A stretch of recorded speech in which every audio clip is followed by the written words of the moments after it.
प्रिय श्रद्धालुओं, जय श्री कृष्णा, जय श्री राम, जय श्री राधे राधे, जय श्री महाकाली। इस प्रवचन में आपको श्रवण कराएंगे रामचरितमानस लंका कांड की प्रमुख चौपाइयाँ, दोहे, मूल पाठ, हिंदी अर्थ एवं व्याख्या।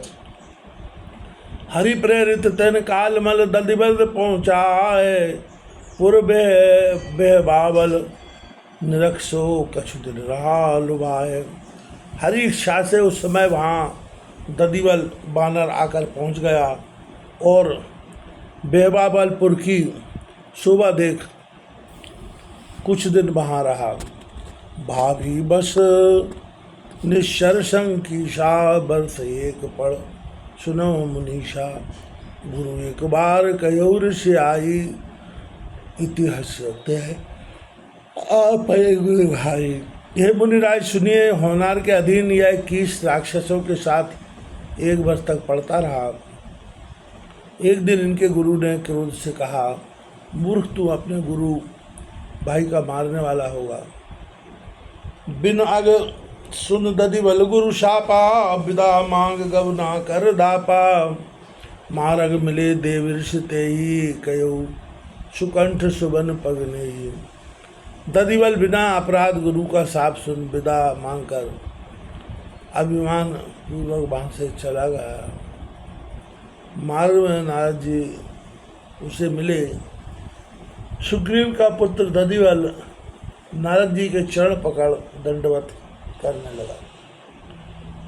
लख आशीष के दे बूझाते ही, दधिबल कवन काज गे जेहि। तब नारंतकपुर बहुताई, दधिबल नारद मुनि सुनाई। उसे देख नारद जी ने आशीर्वाद दे पूछा, दधिबल इस समय किस काज को कहाँ गए थे? तब दधिबल ने नारंतकपुर की प्रभुता नारद मुनि को सुना दी।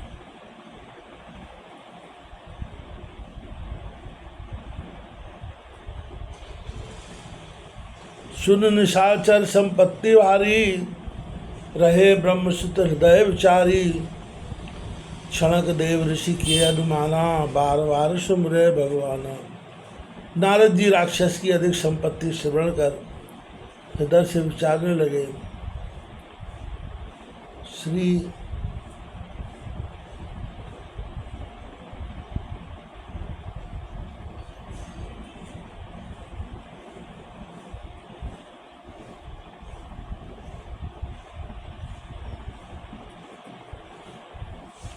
क्षणमात्र विचार कर बार बार भगवान का स्मरण किया।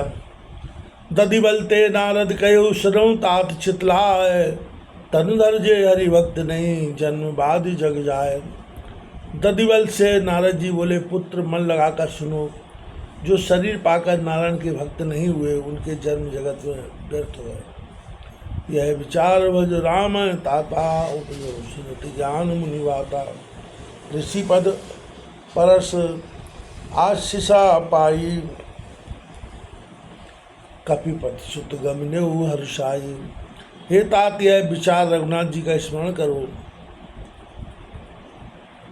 ये मुनि के वचन सुनते ही दधिबल को ज्ञान हुआ।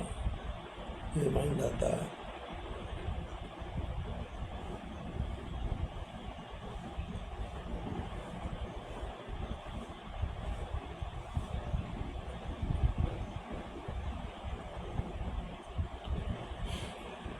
यह विचार भज राम ताता, उपजऊ सुनत ज्ञान मुनि बाता। ऋषिपद परस आशीषा पाई, कपिपत सुत गम नेउ हर्षाई।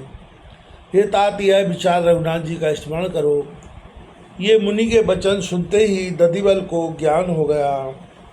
तब दधिबल ऋषि के चरणों को स्पर्श कर आशीर्वाद पाकर प्रसन्न हो चला आया। सपद कीस तब पहुँचा तयवा, पै निधि मध्य रुचिर गिरी जयवा। धवला गिरी तह नाम सुहावा, सुभग देख कपिवर मन भावा।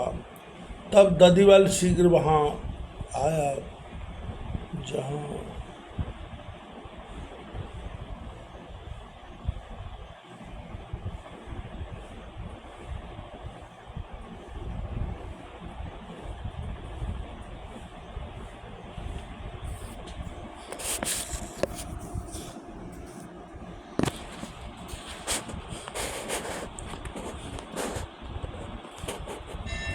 गौर गिरीश सुमेर गणराई, कीन निवास मन हर्षाई।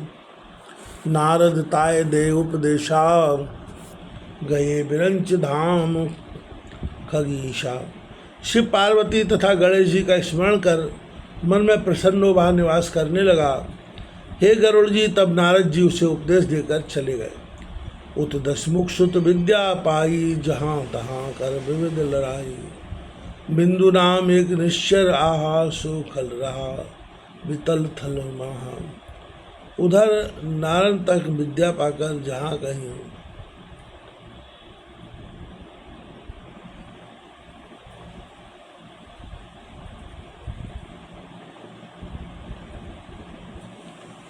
जहाँ तहाँ अनेक लड़ाई लड़ने लगा। बिंदु नामक एक दुष्ट राक्षस वितल में रहता था। अति रणधीर जुझार, पड़े शक्र पर बल विपुल। कीनेऊ समर अपार, अब्ध एक सुत संत कर। यह बड़ा रणधीर युद्ध करने वाला था। एक समय बड़ी सेना ले इंद्र पर चढ़ गया और 1 वर्ष तक अपार युद्ध होता रहा, ऐसा श्रुति और संत कहते हैं। सप्तकोट निश्चर सरता के, अशित मेरुषम अति भटवा के। सुना शीर को पेहु एक बारा, सब कह समर मध्य संहारा। 7 करोड़ राक्षस उसके साथ थे। काले पर्वत के समान अति बाके योद्धा थे। इंद्र ने महाकोश कर एक ही बार सबका युद्ध में संहार कर दिया। भाजबिंदु केवल ग्रह गई हो, ताश नार निश्चर सुखदेव। सब निश भोग करो फल पापी, उपजे गो बालक परितापी।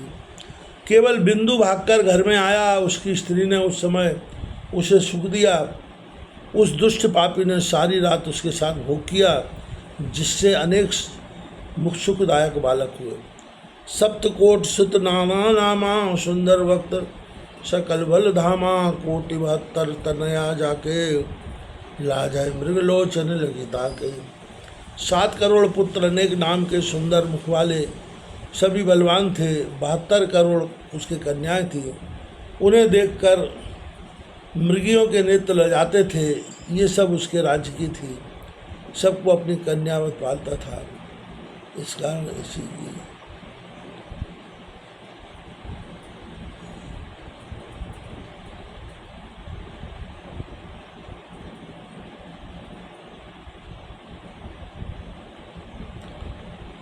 इस कारण इसकी कन्या कहती थी, तिनमय बिंदुमती एक सुंदर, नवचारण अति रूप निरंतर। नरक बिंदु निज मन अनुमाना, नहीं नारायण तक सबको भाना। उनमें एक बिंदुमती कन्या बड़ी सुंदर थी, जिसका रूप देव कन्याओं से भी सुंदर है।